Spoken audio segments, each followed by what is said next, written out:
So, hi friends, now we will discuss the policy response or various measures taken by the Government of India in order to promote the sustainable development and also our efforts in reducing the effect of climate change.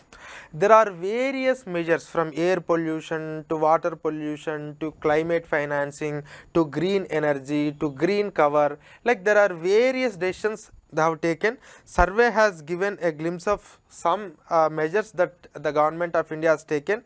Very important, you can use this information wherever it is necessary, okay, because sometimes the question the UPSC may ask the measures taken by the Government of India and so on so front.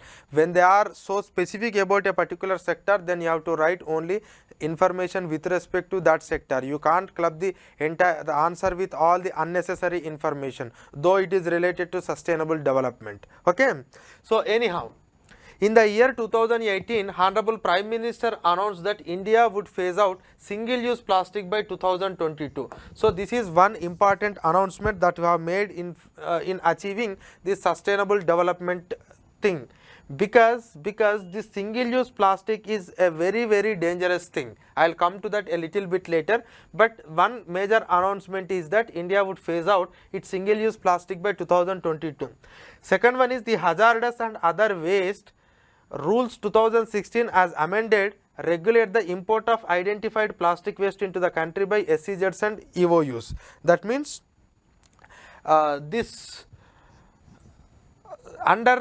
actually there are some SEZs and these export oriented units, they will import some plastic waste into the country, because some of the industries are in the process of reprocessing the plastic waste. So we have amended the rules of hazardous and other waste management and transboundary movement of rules to regulate the import. So that means you are not here to import every waste whatever you want, though you are in recycling, because it is creating lot of waste in this country. So that is the reason why the rules are amended. One policy action. Next one, the waste management infrastructure in the state UT is also being strengthened through the Swachh Bharat mission. So we are not saying like we wanted to phase out some type of waste, we want to regulate the import of certain amount of waste, and we want to enhance or we wanted to improve or strengthen the existing, or we wanted to strengthen the waste management infrastructure in this country, either to recycle or either to segregate it or either to undergo any of the chemical or any processes. There must be an infrastructure, and we have started strengthening our infrastructure in both the states and union territories under the program called Swachh Bharat mission. Swachh Bharat mission, this is another initiative we have taken. A national level task force has been constituted by the Ministry of Environment, Forest and Climate Change for taking coordinate efforts to eliminate the identified single-use plastic item. So already a task force has been constituted, and task force has working on how we can eliminate this single-use plastic item. So based on the announcement of the Prime Minister, they have created a task force, and the task force is working. Apart from that, we wanted to regulate the import of this plastic waste into this country, and also we want to enhance or we wanted to strengthen our own infrastructure to deal with the wastage. Now the following domestic regulatory actions have been taken in 2021. One is in August 2021, the Ministry of Environment, Forest and Climate Change notified the Plastic Waste Management Rules 2021.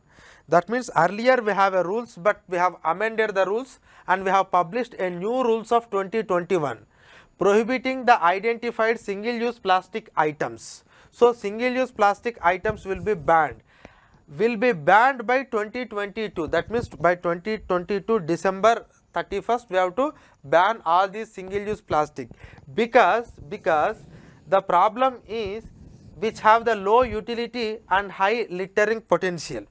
That means the single use plastic, it is very difficult to recycle, and it is, that means if you able to collect it you can recycle, but the single use plastic is very difficult to collect because we are abandoning somewhere, and sometimes if it went into the layers of earth, then you know how much time will it really take to degrade in the earth. Okay. So that is the reason why it is having a huge litter potential, that litter creating potential, that is why we wanted to abandon. And what we are going to do, the manufacturing, import, stocking, distribution, sale and use. So all these things are abandoned, all these things are abandoned, manufacturing, importing, stocking, distribution, sale and use.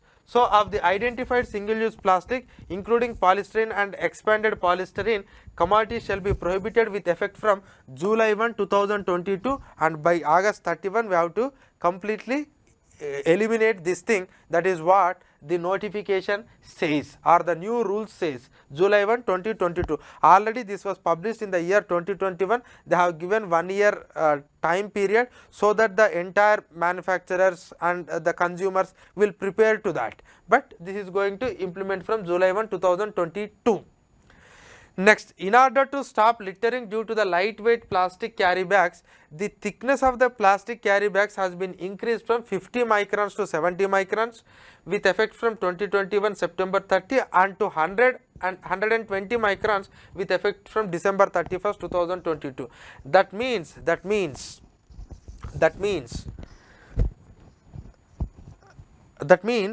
whatever the plastic carry bags, okay, then if you eliminate the single use plastic, then how can we have these carry bags? So the carry bags thickness has increased so that it cannot become a single use plastic. Okay, you can use it for some more time and you can recycle it. Okay. Yeah. The another important item as far as the single use plastic is concerned, the plastic packaging waste which is not covered under the phase out of the identified single use plastic item shall be collected and managed in an environmentally sustainable way through the extended producer responsibility. This is very, very important, extended producer responsibility. The question was asked on this extended producer responsibility in various aspects, especially in electronic waste. Earlier this extended producer responsibility was there to the electronic waste. Now they are extending it to the plastic waste also, of the producer, importer and brand owner as per Plastic Waste Management Rules 2016. That means what is this extended producer responsibility? Those who are providing that plastic to you, he must take responsibility for the recycling of that waste. Suppose I purchased a mobile, it is belongs to a particular company, and if my mobile got damaged and if I throw it out, there are a lot of dangerous materials are there, metals are there inside that, and it may pollute the environment. So it is the responsibility of the manufacturer or the whatever the wholesaler of that particular mobile phone to recycle it. Likewise, the apart from single use plastic which are used for the anyway single use plastic is going to ban, but the plastic which you are going to use it for the packaging purpose, then the recycling of that thing must be the responsibility to recycle must lie with the producer as well as the importer and the brand owner as per the rules. So they have to make some arrangements and they have to do recycling. That means we don't want to allow the plastic to pollute the environment. So that is our main theme. Next, for the effective implementation of extended producer responsibility, the guidelines for the extended producer responsibility being brought out have been given legal force through the new rules. So through these new rules they are going to give a legal force for the rules 2021. So this is something on plastic waste management. So the survey has focused more on plastic waste management and be clear about the phasing out of the single use plastic, increasing the thickness of the the plastic which is used for the packing, and also the extended producer responsibility, and overall the bringing of new rules in order to give force to the new things. Okay, these are some things that are announced by the government in order to eliminate single use plastic and sustainably manage the thick plastic covers. Okay. Yeah. Next one is about, the survey has mentioned about this clean Ganga mission. So we are cleaning the river Ganga. So on that, survey has put some focus. Survey has thrown some light on that. See, we know this government is taking the cleaning of river Ganga as a priority. Initially in the year 2015, the cabinet, union cabinet has approved a mission for 5 years with a budgetary outlay of 20,000 crores. The cabinet has given an approval in the year initially 2015 to clean the river Ganga. In the year 2016, National Mission for Clean Ganga. In the year 2016, National Mission for Clean Ganga. National Mission for Clean Ganga was notified as an authority which takes the responsibility of cleaning this river Ganga under the Environment Protection Act. So now under this cleaning of Ganga, we are having some 4 major themes. Now I will explain those 4 major themes. One is Nirmal Ganga.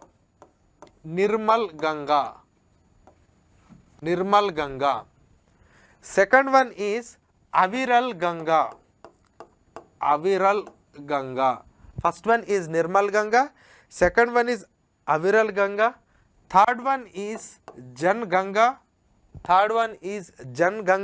and fourth one is Gyan Ganga. So under these 4 themes, they have started implementing this national mission on cleaning Ganga, or we can call it as Namami Gange mission. Now if you looking into this Nirmal Ganga means an unpolluted Ganga. That means a Ganga must not be polluted. Now before I will come to this Nirmal, Aviral, Jan and Gyan, just I will try to explain this so that you can understand what is Nirmal Ganga. Expenditure incurred under the Namami Gange mission during 2014 to 2022 in terms of crores. If you observe from 2014 to 2000, almost 1920, it is increased from 171 to 2673, and after that it got declined. We are all aware the reason for this. It is because of COVID-19. But if you see, as of December 2021, a total of 363 projects worth of 30,841 crore have been sanctioned under the mission. That means in this spending, some of the projects have completed, some of the projects are continued, but as on 2021, the worth of 30,841 crores of projects were already sanctioned. That is the spending that we are making on this clean Ganga. Now under the Nirmal Ganga or unpolluted Ganga, one of the important thing is the sewerage must not be released into the river Ganga. The sewerage must be treated. Because sewerage is one of the reason for the polluting of Ganga, because a lot of cities, villages are directly releasing their sewerage into the river Ganga. Now if you see sewerage infrastructure projects created under the Namami Gange mission, if you see before 2014 under Namami Gange mission total, that means prior to this clean Ganga mission also, there was some sort of infrastructure created, but that infrastructure is not sufficient enough to clean the river Ganga. So if you spend some amount of money for cleaning and for making some changes, that's all fine, but you should not allow the further pollution. For that you need to spend on sewerage infrastructure. So what is that? If you looking into the case of Uttar Pradesh, Bihar, Uttarakhand, West Bengal, Delhi, Jharkhand, Himachal Pradesh, Rajasthan and Haryana.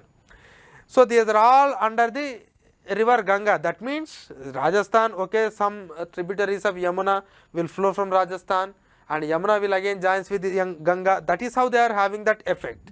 But anyhow, If you take the case of Uttar Pradesh, prior to that the number of sewerage projects created was only 10, under the mission 43, total 53. Bihar only 1, 29, 30. Uttarakhand only 10, 26, 36. West Bengal only 4, now 20, and Bihar 24. And Delhi completely new, and Jharkhand earlier was 1, later 2, and total 3. So you can have an idea. So this is the level of sewerage infrastructure that we have created on the river Ganga in order to stop the polluting the river Ganga from the surrounding sewerage. Okay. So this is under clean Ganga or Nirmal Ganga. Nirmal Ganga. Now, compliance status of grossly polluting industries along the Ganga. See, apart from the sewerage, lot of industries, especially some textile or tannery industries and some of the heavy industries, there is lot of effluents are there. So those effluents, instead of treating, they used to directly release it into the river Ganga. That is also causing a pollution for the Ganga. So what we have done is we have passed the strict orders that these affluents must be treated, and you should not directly release it into the river Ganga. And if you see the statistics of that, the complaint status from 2017 to 2020, it got increased from 39 to 81. 39 to 81. That means now 81% of the industries are complying with the pollution rules. That means now 81% of the industries are in accordance with the rules provided by the government. They are not releasing their effluents directly into the river Ganga. These are all part of Nirmal Ganga. And again, if you see the change in effluent discharge along the Ganga mainstream and tributaries. If you see effluent discharge change over previous year, the effluent discharge, if you take the case, it is in in terms of volume, it is in terms of liters, it is 349.13, it got reduced to 314, 302, 280. That means 10%, 4%, 7%. This is how we have started reducing, but still we need to reduce it. So this is one more aspect on Nirmal Ganga. Now I will come to this Aviral Ganga. What does it mean, Aviral Ganga? So Aviral Ganga means continuous Ganga. Aviral Ganga means continuous flow of Ganga. A minimum ecological flow is always helps to a river, so that the river can clean herself. At the same time, it also provide a sustainable ecosystem for the biodiversity in that river. So if at all you want to clean a river, or if at all you wanted to allow a river to thrive, definitely there must be a minimum ecological flow. It is always necessary for a river, and if you don't have minimum ecological flow, then you cannot get the full benefits of that river.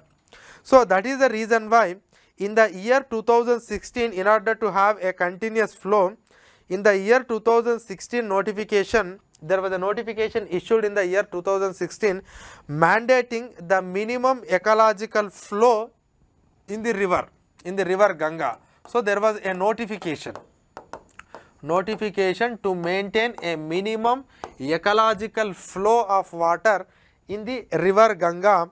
So with this particular notification, we have recognized the right of a river on its own water.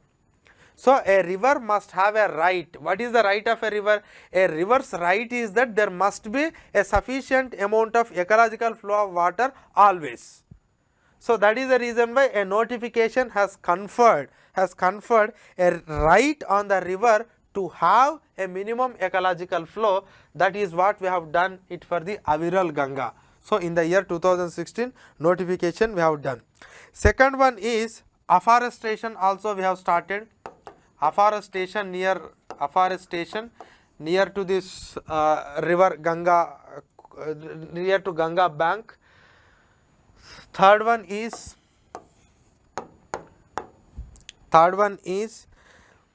biodiversity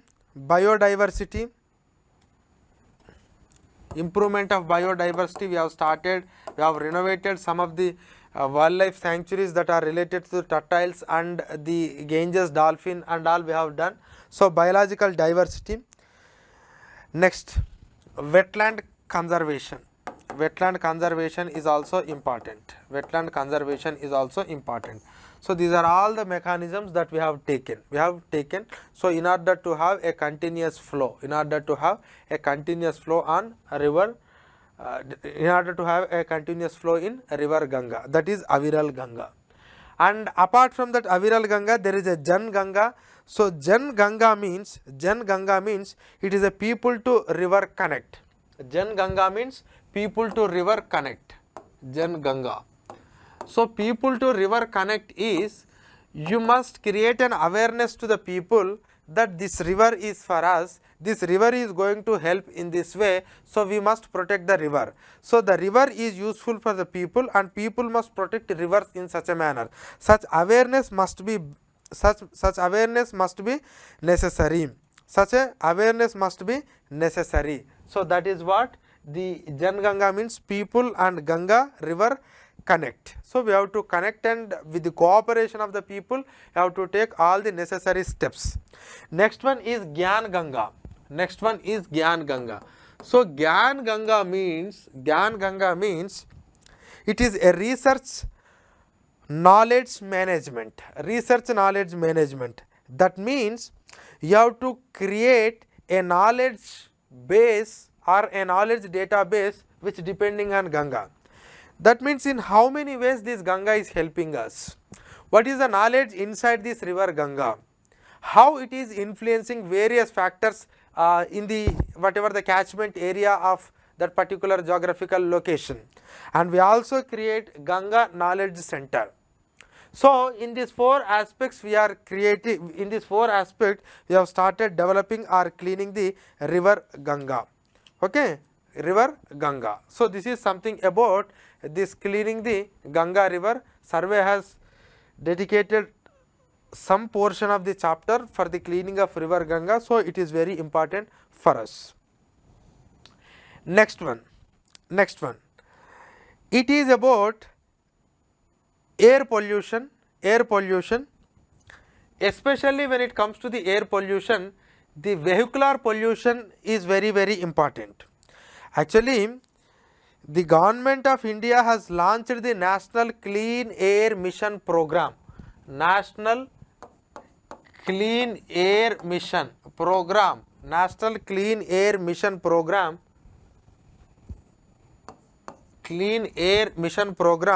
in the year 2019. To tackle the air pollution problem in a comprehensive manner with a target to achieve 20 to 30%, with a target to achieve 20 to 30% reduction in a particulate matter, that means PM concentration level by 2024. The base year we have taken is 2017 is a base year, but by the time of 2024, around 20 to 30% of the particulate matter PM 2.5 and PM 10 must be reduced. So, that is the theme of this National Clean Air program, and it is implementing in 132 cities. Very important this information. So, 132 cities we are implementing. Base year is 2017, target is 2024, focusing on particulate matter, started in 2019. Now, apart from that, there are other measures that are taken by the government in order to contain this air pollution, which leads to sustainability and reduce the climate change. First one is India has leapfrogged from BS4 to BS6 norms for fuel and vehicles since April 2020. You are all aware. So, there is no BS5 norm, directly jump from BS4 to BS5, both in terms of fuel and as well as the vehicular design. That means the vehicular engine must be changed in accordance with BS6 norm, so that the efficiency of the fuel increases and the level of pollution comes down. That is what we have done first. Next one is metro rail networks for public transportation have been enhanced and more cities have been covered under. Yes, the metro network is now increasing to various cities, so that we can promote this mass transportation system. By that time, with that we can reduce the pollution in the urban areas. Okay. Next, cleaner alternative fuels like CNG, LPG and ethanol blending in petrol have been introduced. Yes, CNG, LPG and even ethanol blending, these whatever the norms were introduced. Now in some of the cities, yes, they have to run only CNG and LPG, and for the ethanol blending, even in the budget we have seen the unblended fuel may have to pay extra 2 rupees of tax. Okay, so we wanted to promote this ethanol blending petrol, CNG and LPG. These are the cleaner fuels compared to that of the fossil fuels. Next, one more important thing is the government has approved the phase 2 of FAME scheme. So this faster adoption of these hybrid vehicles, that means electrical and the diesel engine hybrid vehicles, that phase 2 of FAME scheme has started with an outlay of 10,000 crore for a period of 5 years commencing from 2019. So now in this 86% of the fund has been allocated for demand incentive so as to create the demand for electric vehicles in the country. And even we wanted to start some 7,090 e-buses, 5 lakh e-3-wheelers and e-4-wheelers. That means we want to promote more electric vehicles. Okay. Even as far as this energy storage is concerned for the battery, we have announced it in the budget that they are going to get a status of infrastructure, and we are also going to bring a new battery swapping policy. That means a battery swapping policy is very important, because battery swapping policy is why important means in the urban area you don't have enough space to create this charging infrastructure. So it's very difficult to have the charging infrastructure in the urban area, and even if you have the charging infrastructure, we don't know how much time will it take to charge. It's all depending on the technology and technological upgradation. So why can't you simply change your battery? So you have a charged battery, you have an discharged battery, and just remove the discharged battery and you can have the another charged battery. So that you no need to wait, and simply you can go on a journey continuously. But the problem is that your car manufacturer is a particular company, he is going to have a particular design. Now he has to share that design to all the other battery manufacturers also. Does really the industry is ready to do that? Are they going to give? But they have to give, because if you don't provide the charging swappage requirement, normally they don't purchase. Because as a vehicle owner, what I want to think is, okay, I need to run, if my battery get discharged, then immediately I should have a facility that I can remove this and I can place any other battery to my vehicle. Then only it's not a problem. Otherwise, if I have to go to only same battery, I have to go to the only same battery center. So normally industry will also maybe respond in a positive manner to that. That is also we are doing as far as this pollution is concerned. Next, permit requirements for electric vehicle has been removed. You no need to take much permits for this having electric vehicles. So in order to promote the clean environment, we are reducing the pollution level, and also we are promoting the electric vehicle, we are promoting this mass transport systems, and as well as clean and other alternative fuels we are promoting, and we have changed our rules from our norms from BS4 to BS6. Yeah. Next, now we are looking into the industrial emissions.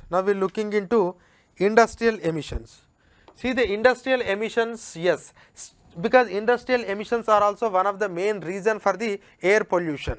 So stringent emission norms for coal based thermal power plants to have been introduced. So coal based thermal plants will also pollute, because lot of carbon, nitrogen, sulfur related pollutions are emitted from this coal based thermal power plant. So we have provided some stringent norms so that you can reduce the pollution and other particulate matter related thing. Next, There is a ban on use of imported pet coke in the country since July 2018 with an exception for permitted processes. So this pet coke is having also a capacity to pollute more, and except in the permitted processes you are not supposed to import it. That is one way we wanted to reduce the pollution in this country. Next, another important thing is online continuous emission monitoring devices have been installed in highly polluting industries.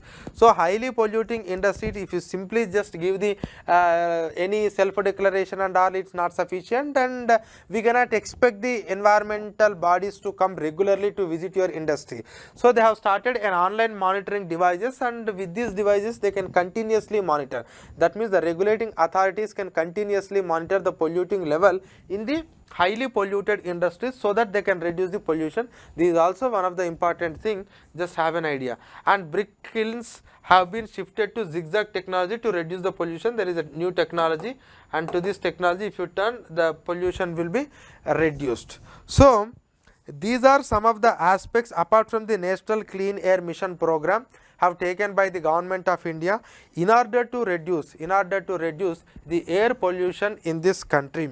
Please try to remember these whatever the announcement that are made or the schemes that are brought by the government, very, very important, very, very important. Next, one more thing, air pollution due to dust and burning of waste. This is another concerning area for the government. Burning of waste, burning of solid waste, burning of solid waste. Normally we consider if any solid waste is there, because of lack of proper recycling technologies or proper disposal management system, we consider the burning as a simple way of getting rid away from that waste, but it creates a lot of problem. And now in this 6 waste management rules covering solid waste, plastic waste, e-waste, biomedical waste, construction and demolition waste and hazardous waste have been notified. Now 6 waste management rules have notified. That means if it is a solid waste, how you need to manage, if it is a plastic waste, how you need to, if it is e-waste, how you need, if it is biomedical waste, how, if it is construction waste and demolition waste, how you can, if it is hazardous waste, how you can. So these 6 waste management rules are now notified, Next, waste processing plants have been set up. So wherever it is required, waste treatment plants or waste processing plants must be set up. Next, extended producer responsibility for plastic and e-waste management has been introduced. Just now I mentioned about this extended producer responsibility as far as the plastic is concerned. Earlier we have it for e-waste rules, but now we have extended to plastic waste also. Burning of biomass or garbage has been banned. So you are not supposed to burn the biomass and garbage, you have to treat it in an appropriate way. This is one more thing. Next, monitoring of ambient air quality. Monitoring of ambient air quality. So air quality monitoring network of manuals as well as continuous monitoring stations under the program such as National Air Monitoring Program have been expanded. So under this National Air Monitoring Program, you are going to have the continuous monitoring station, a network of monitoring station. So that will be expanded to the different cities so that we can observe the level of pollution that we are making, Second one is the pilot projects have been initiated to assess the alternate ambient monitoring technologies such as low cost sensors and satellite based monitoring. That means even in the monitoring also, how can we bring the new technologies so that we can monitor at a lesser cost. Next, air quality early warning systems. These are also important because they will monitor the air quality and they will provide you the early warning, and that early warning system which provide an alert for taking timely action being implemented in Delhi, Kanpur and Lucknow. Okay, this is also important. Next, and if you, there are some programs which have started newly, which have already been implementing, which are got some modification, but as a result of these initiatives, if you see the 96 cities have shown a decrease in trend of particulate matter 10 concentration in 2021 as compared to that of 2019, and the number of cities with the prescribed national ambient air quality standard less than 60 microgram per meter cube also increased from 18 to 27. That means this is a progress that we got because of implementation of some programs. We have seen the progress in both compliance of this effluent management in industries. We have seen a progress in the air quality in different cities because of our air monitoring programs, because of our early warning systems, because of our clean air programs, because of our policy related programs, because of stringent rules that we have brought. So it is a result of all the things that we have done, results of all the things that you have done. Now, this Delhi air pollution is one important aspect. Apart from the normal air pollution, this Delhi air pollution is causing a lot of problem, and you are all aware about the reasons of Delhi air pollution, especially in the winter, how the industries are contributing, how the vehicular emissions are contributing, the geography that was located, because the geography of the Delhi is in such a way that it is creating some pollution, and how the stubble burning is creating a problem to that pollution, how building waste is creating a problem to the pollution, and how the easterly jets are creating because of the dense cold winds are creating some problem because of the monsoon retrieval and Himalayans. So these are the reasons for the pollution of the Delhi. Now you can write the reasons, but when it comes to the decisions taken by the government in order to stop the pollution with respect to the Delhi and surrounding areas, it is important because survey has given some information. So the information here is promotion of agricultural mechanization for in situ management of crop residues.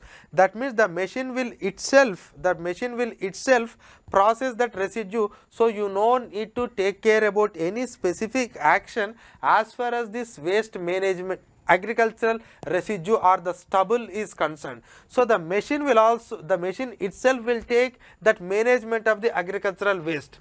So that is in state of Punjab, Haryana and Uttar Pradesh and NCT of Delhi. So these type of agricultural machines which are used for in situ crop residue management are promoted with 50% subsidy to the individuals and also 80% subsidy for establishment for custom hiring. If you want to purchase alone, up to 50% subsidy is provided by the government, but if you are not affordable, then as a group, if someone want to purchase and everyone take it in rental basis, for them the government is providing subsidy up to 80%, so that you don't burn the agricultural waste or stubble, so that we can reduce the pollution in NCT surrounding areas, especially in the winter times. Okay, this is one aspect. Second one is one thing, the Pusa Institute has prepared a chemical, and if you spray that chemical, then this biocomposition itself happened within the field. That is also one of the measures that has taken by the government. Next, all diesel vehicles older than 10 years and all petrol vehicles older than 50 years have been banned in Delhi and NCR. All the diesel vehicles 10 years and all petrol vehicles older than 50 years have been banned in Delhi and NCR. There is another important measure that have taken. Next, expressways and highways have been operationalized to divert non-destined traffic away from the Delhi. See, not every vehicle should have go through the same route. There are some things which you no need to enter into the Delhi, simply you can bypass it, and from the express highway you can go to the other area. So the creation of these express and highways has also helped a lot to reduce the pollution in the Delhi surrounding area. Next, shifting the industries to clean fuel and installation of online monitoring of industrial emissions and effluent system in the red category industries in Delhi NCR is in progress. So both continuous online monitoring and also the effluent systems, and shift to the clean fuel. So these are some of the measures taken by the government in order to reduce the pollution in the Delhi and surrounding areas. So this is something with respect to the air pollution. This is something with respect to the air pollution. Now, I will come to the next important topic, climate change. So, you know what is climate change? You know the reasons for the climate change.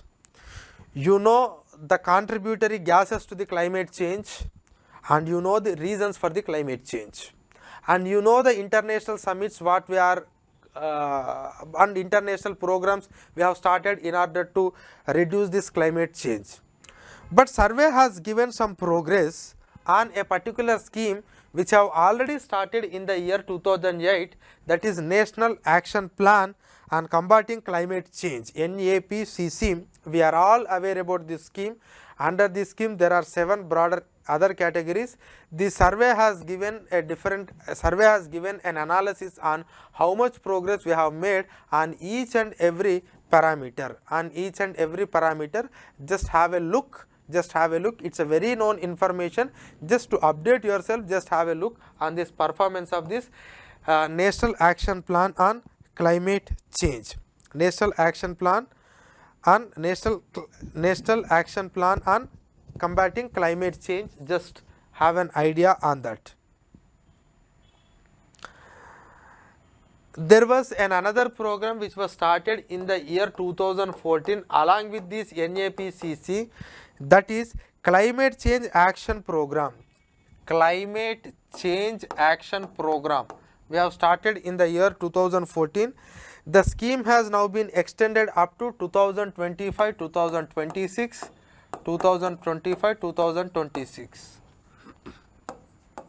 Now what you will do under this climate change action plan?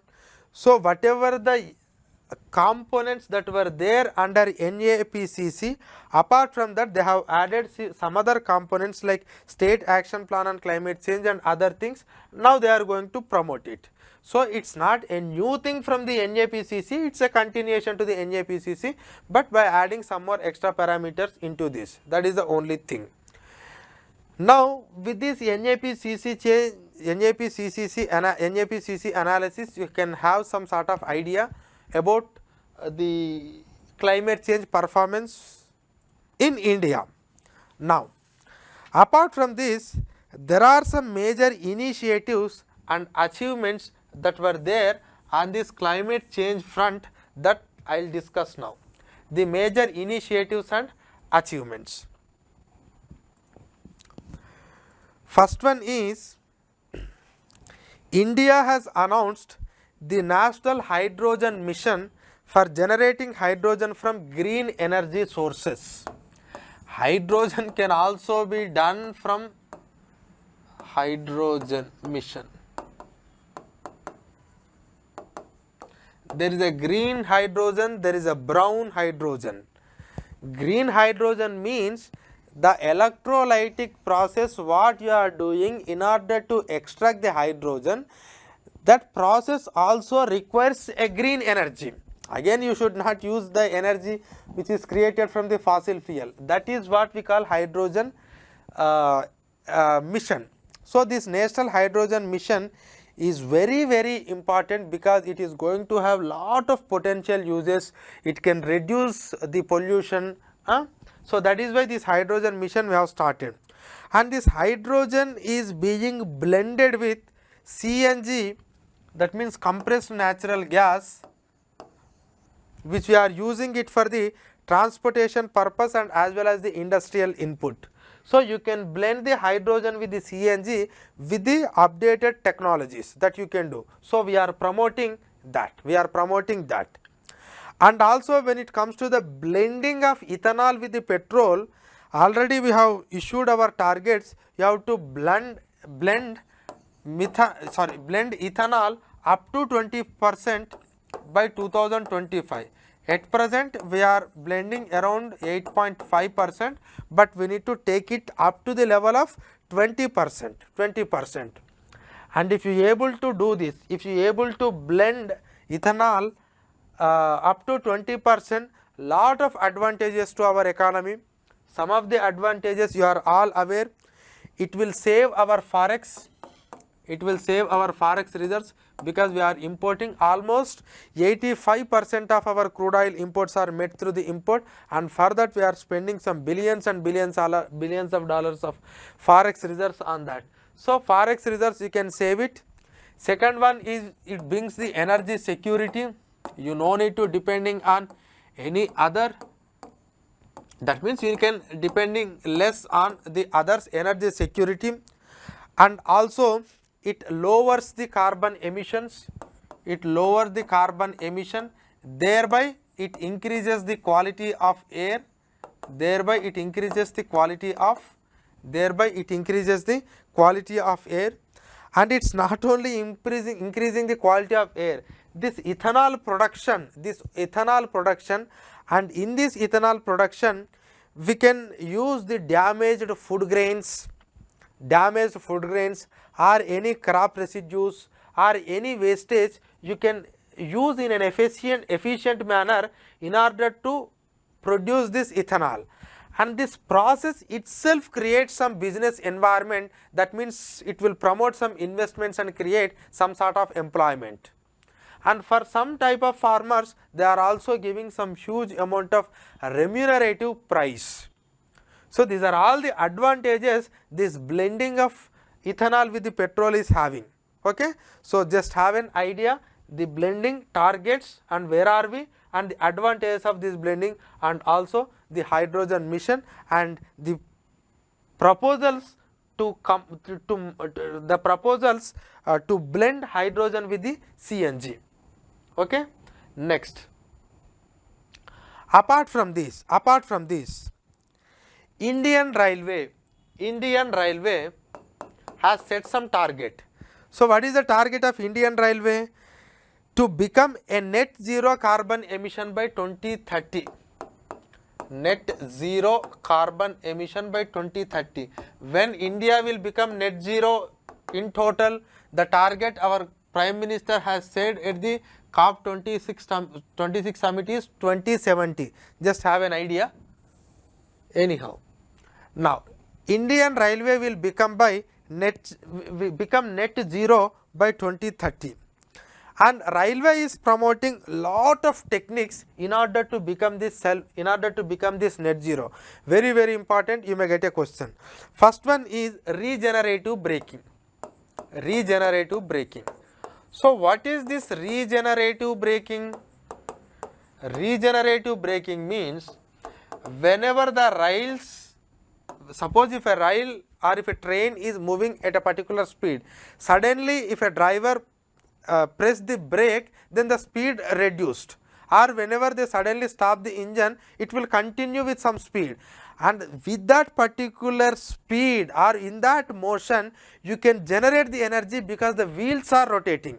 So that is, we call it as regenerative braking. That means we can also produce electricity from the trains, that is regenerative braking, that we will do one thing. Second one is apart from regenerative braking, renewable energy usage. So railway stations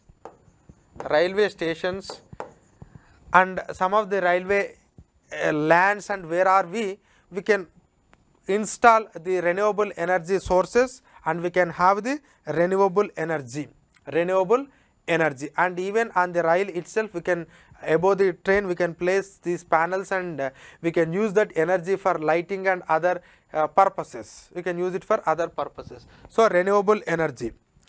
Next one is electrification of lines.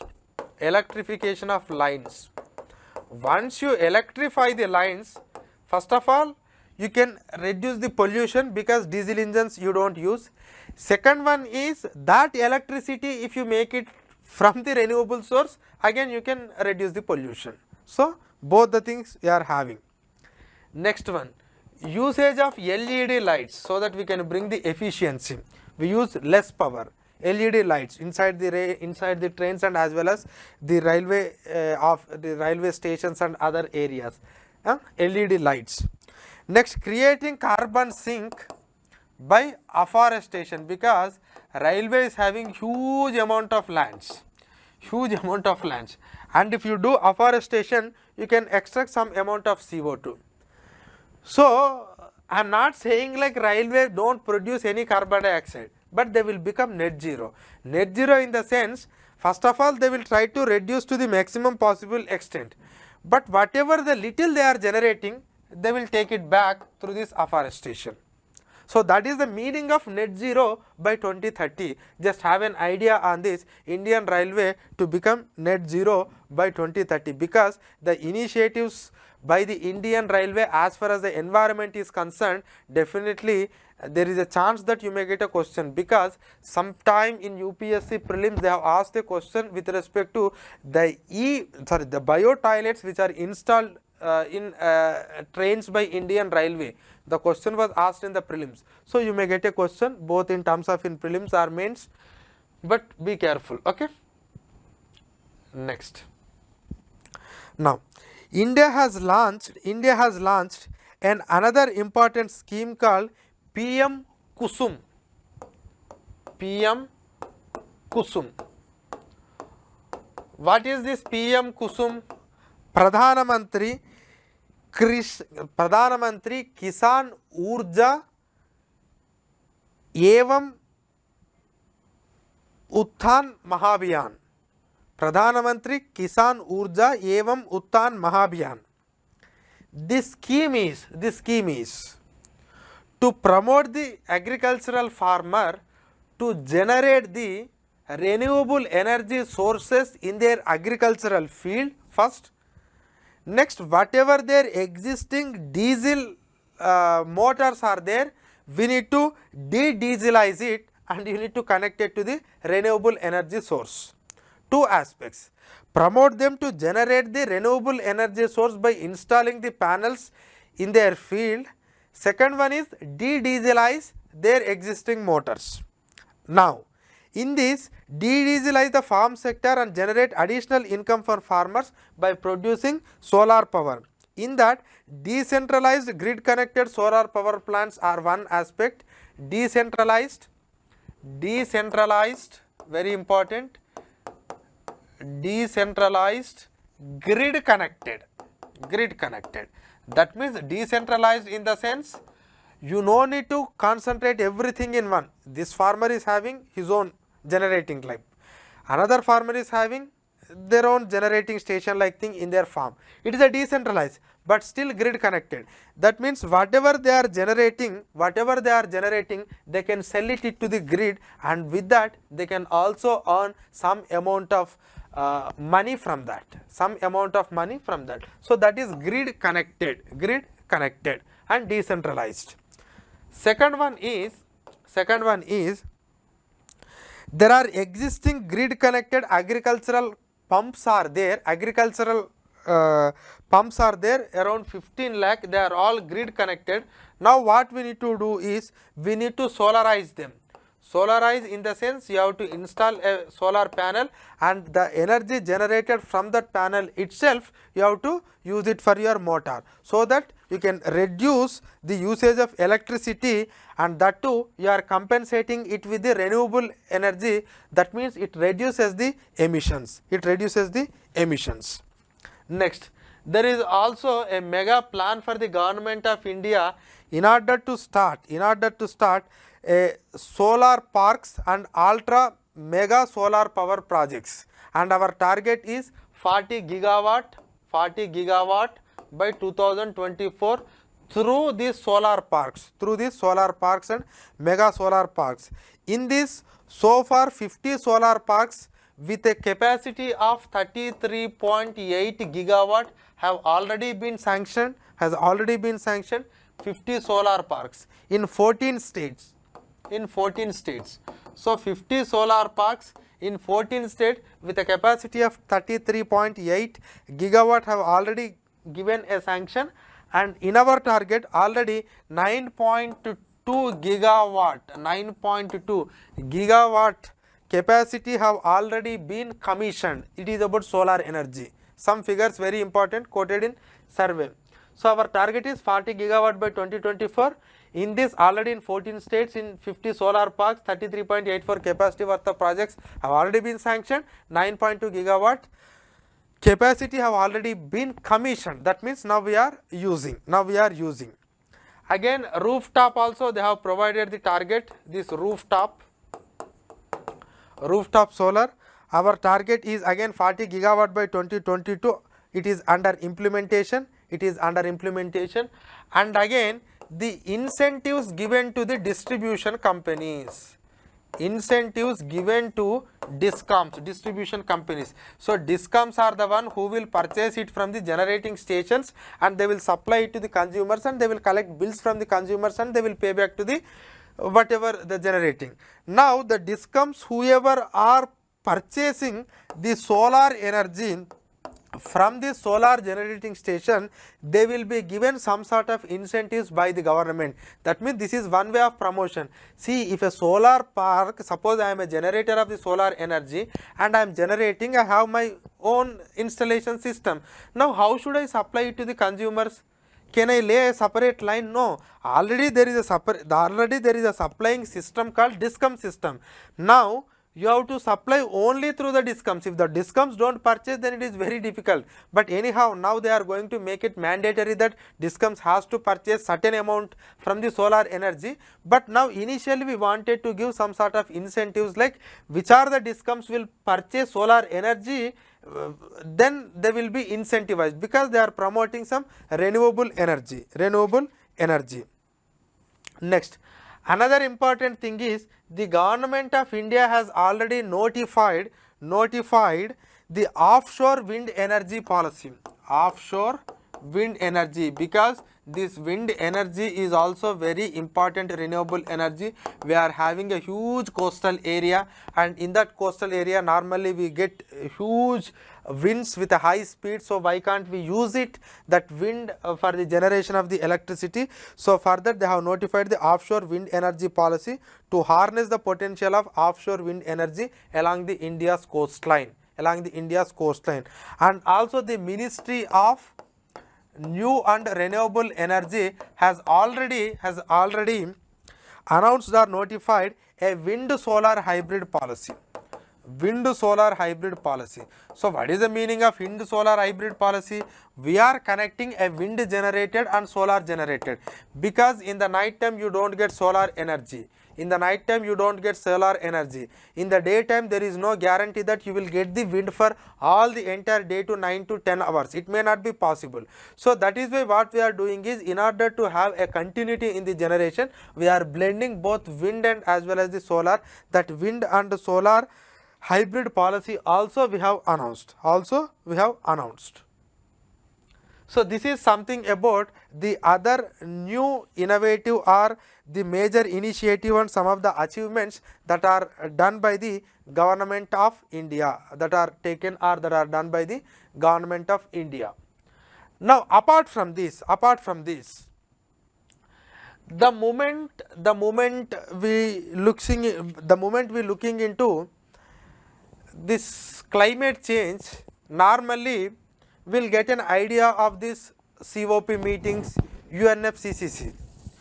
Now at the international level, what is our stand and how we are going to perform, what are our commitments is also important.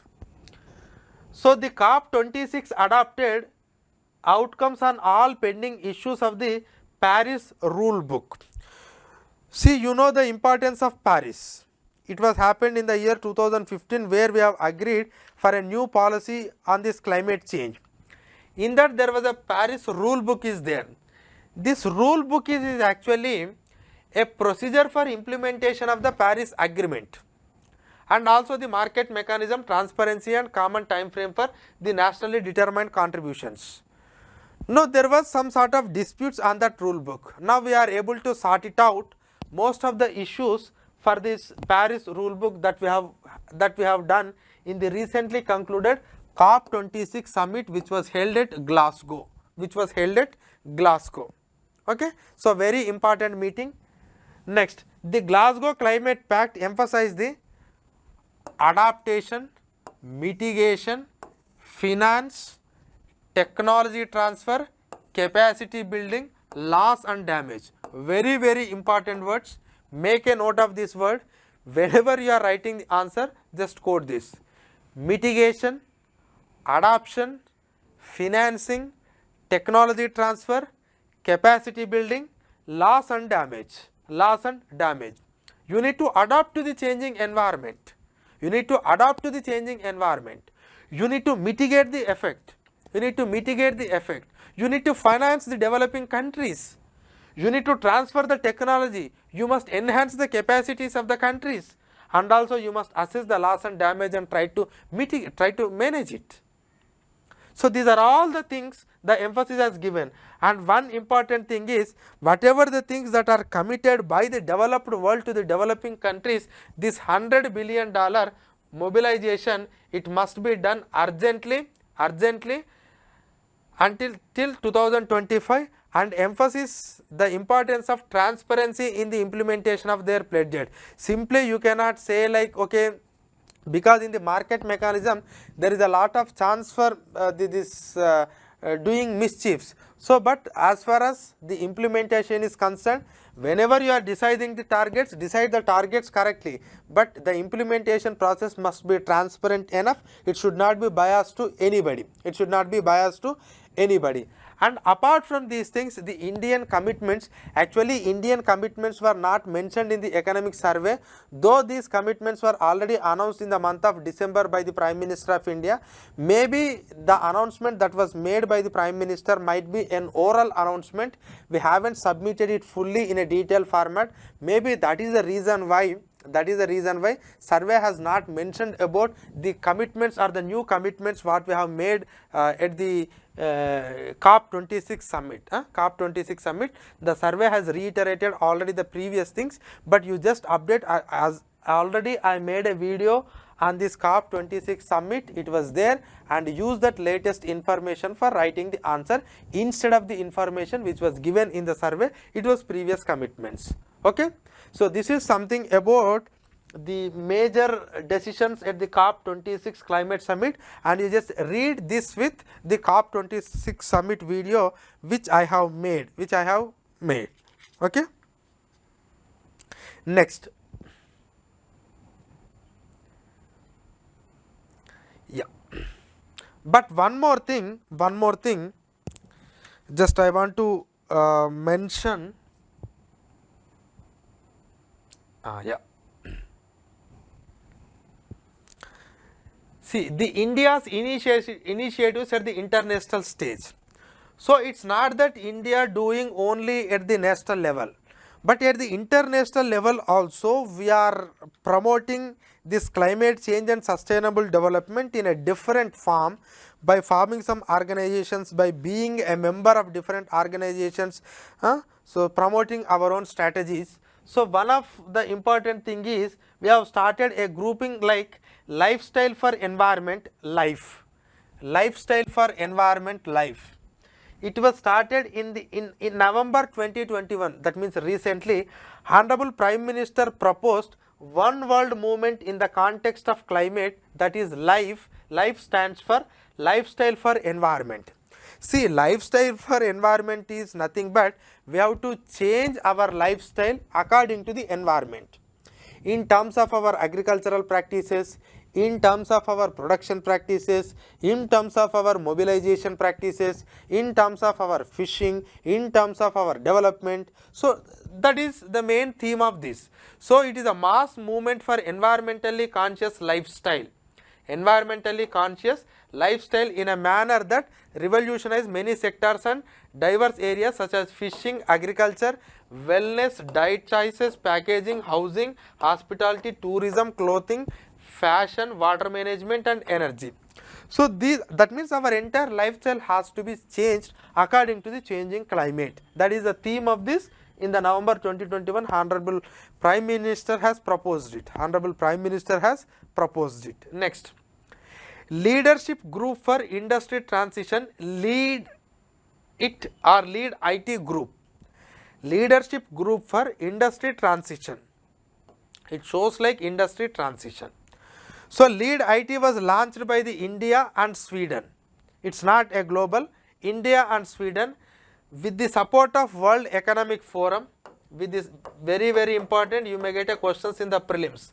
That is the reason why I have taken these things. Okay. So leadership group for industry transition, lead IT group, it was a joint initiative by India and Sweden with the support of World Economic Forum at the United Nations Climate Action Summit in New York in September 2019 as one of the 9 action tracks identified by the UN Secretary General to boost the climate ambition actions to implement the Paris Agreement.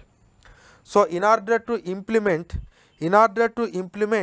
the Paris Climate Agreement, the India and Sweden have taken a joint program to achieve those things, to achieve those broader objectives, Now, next, International Solar Alliance. So we are all aware about this International Solar Alliance. So initially it was only between the countries which are placed in between the tropics, but now it is extended to all. It is to promote the solar energy across the world in order to share their ideas, new technologies, inventive models as far as promoting solar energy is concerned. Now, the Honorable Prime Minister has launched a Green Grids initiative, One Sun, One World, One Grid. I think this was asked in the year 2021 mains. With respect to this proposal. So what is this one sun, one world, one grid? Because under the sun we are the one world and we must have one grid. That means interconnecting of the solar grids of the various countries. That means Southeast Asian countries grid is connected to the Indian grid is connected to the Middle East grid, and Middle East grid is connected to the African grid is connected to the European grid. Likewise, we will become one solar grid in one world under one solar under one sun. So that is one sun, one world, one grid. And apart from that, it aims to create a global interconnected green grid building upon existing regional grid infrastructure. So whatever the regional grids that we are having, we are going to connect it so that we will become one whole grid. Now, this International Solar Alliance has got a permanent observer status at the United Nations General Assembly. That is also one more important thing. And one more thing is, this International Solar Alliance is not just about sharing the ideas, but it is mandated to facilitate a mobilization of $1 trillion of finances. $1 trillion of finances in solar investments by 2030. So they have to promote for that. So they have to make around $1 trillion of investment by 2030 in solar energy generation. Okay, that is something about International Solar Alliance. Okay, and the point they are focusing on this International Solar Alliance is energy access, energy security, energy transition. That means this energy must be access to all, the technology related thing must be accessible to all, energy security must be there to all, and overall energy transition also must be happen. So that is International Solar Alliance. Now apart from the International Solar Alliance and lead IT group and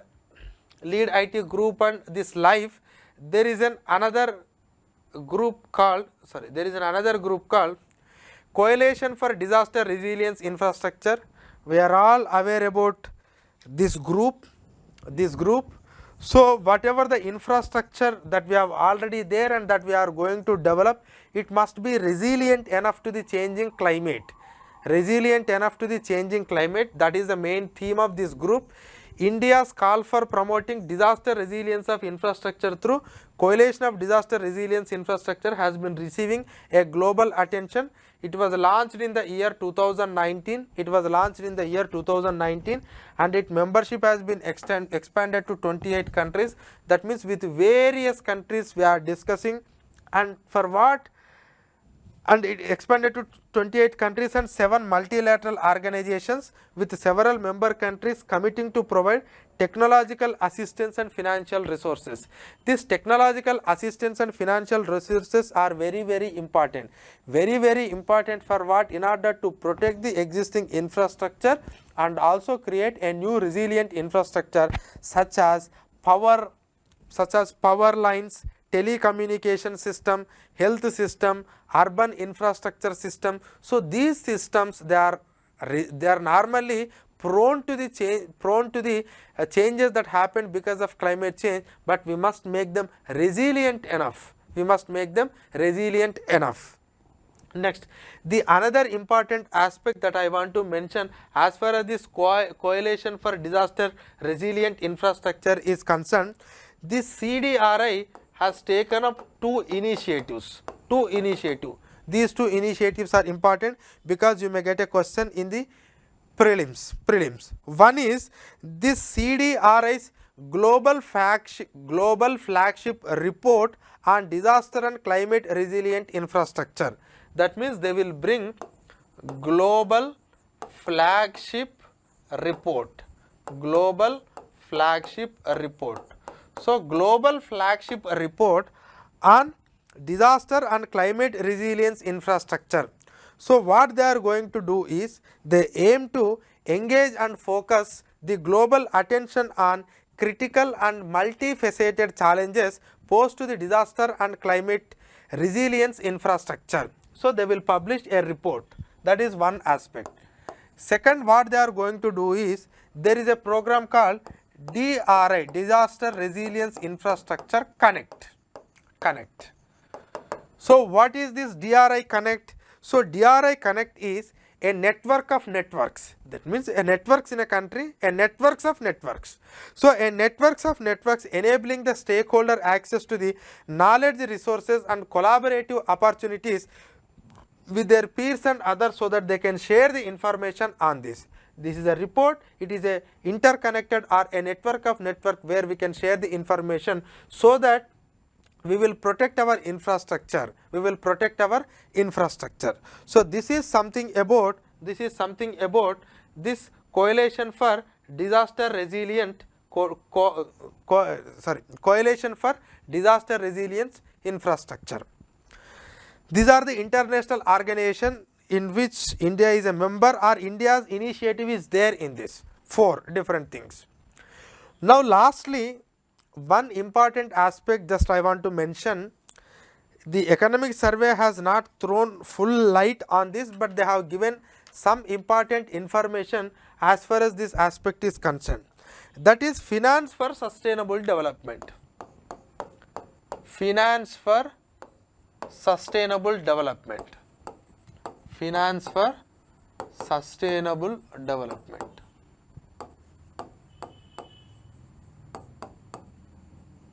Finance for sustainable development.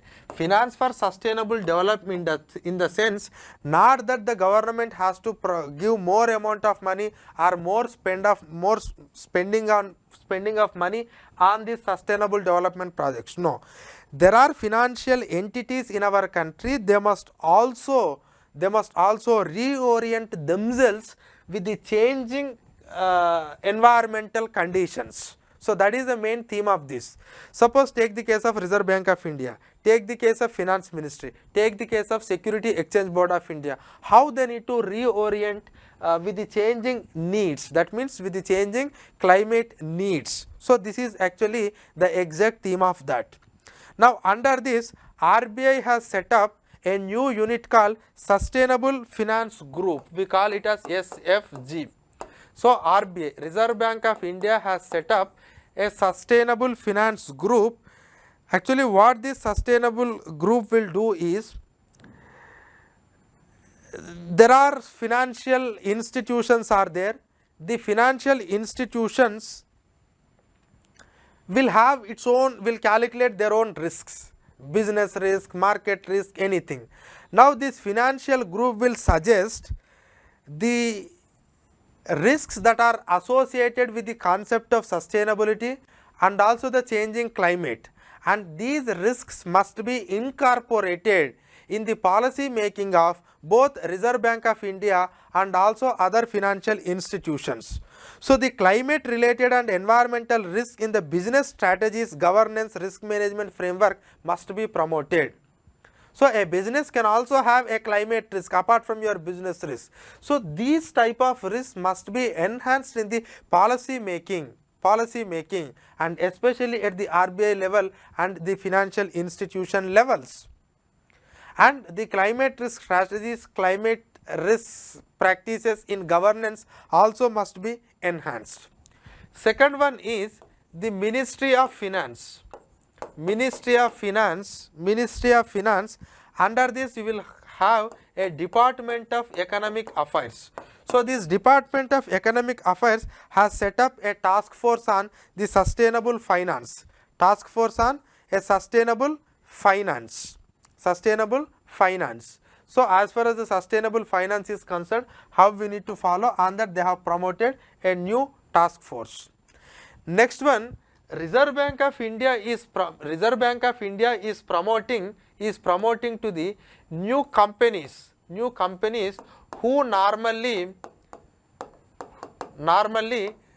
takes money or collect the money from the local bond market or any other sources, but now the RBI is enabling the Indian renewable energy companies. Not every company can be access to such type of fund, but only renewable energy companies and other firms which are following the strategy of sustainability and climate change to tap the benefit of external commercial borrowings, because some of the external commercial borrowings are you can get under the route of these green bonds and sustainable bonds. So, these are some of the sources through which you can get the external commercial borrowings. Lot of people are interested in investing these type of bonds. So, Reserve Bank of India is also promoting some of the renewable energy companies and some of the companies who are environment friendly to get an access to these ECBs, which you get it in the form of the green bonds and sustainable bonds, because anyway you are a renewable energy company. So, why you will lose the opportunity? Why can't you get the opportunity of this? So, this is one more thing. Next, lastly, the Security Exchange Board of India, SEBI. So, you know, if any company need any investment, then definitely if they want to go for an IPO, they have to disclose all the information and they have to get the money from the public. Now, SEBI is also trying in greater transparency through the disclosure of this ESG related information. So, what is this ESG related information of a business? ESG means environmental, social and governance disclosure. Environmental, social, governance disclosure. That means what is your stance on environment, how your governance practices are so close to the environmental sustainability, how your governance practices are able to reduce the climate change. So, these things must be relieved, these things must be revealed it properly, so that the market participants will identify and assess the sustainability and risk opportunities, thereby they will invest in the companies.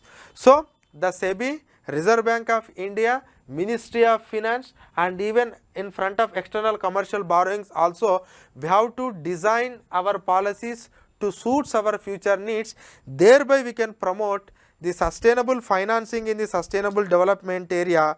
With that, we can develop in a sustainable manner and we can reduce the variation that is happening because of climate change. Okay. So, under this I have explained various policies by the government of India, both at the national and international level, both in terms of climate change, air pollution, water pollution. So, they are very important, because nowadays UPSC is focusing more on environment. You may get any prelims question from this and you can use any of this information while writing the answer in mains as well as essay. Okay. So, this is the policy response to promote the sustainable development and as well as the reduction of climate change in the country. Anyway, you can't do alone it in the country, but this is India's response as far as their finances, their policies, their amendments and their programs are concerned.